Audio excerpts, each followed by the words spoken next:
Iphupho lami ngiphuphe ngiphila impilo emnandi nginesithabathaba somuzi eduze kolwandle kunuka amakha.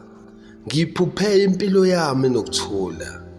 Ngiphuphe ngakhela umama umuzi omkhulu emakhaya, imfuyo igcwele igceke.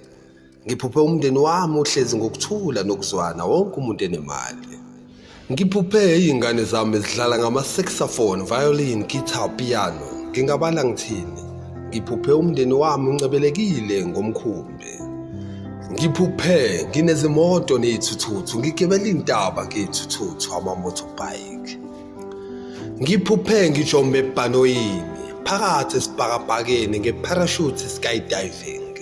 Ngiphuphe ngijikeleza umhlaba ngincebelekile, umhlaba wonke jikelele, ngihamba amazwe ngamazwe. Ngiphuphe amaphupho ami efezekile, ngiphezu kwenye ama-rooftop emhlabeni. Ngiphethe inglazi esandleni enesiphuzo esithile esibandayo. Ngicabanga lana engiphuma khona, ngihleka ngedwa, ngilokhu ngithi qhabu kancane kuloko kusenglazini. Ngibuka izinkanyezi uma sengithi shezi ezinkanyezini. Iphupho lami ngiphuphe ngiphila impilo emnandi nginesithabathaba somuzi eduze kolwandle kunuka amakha.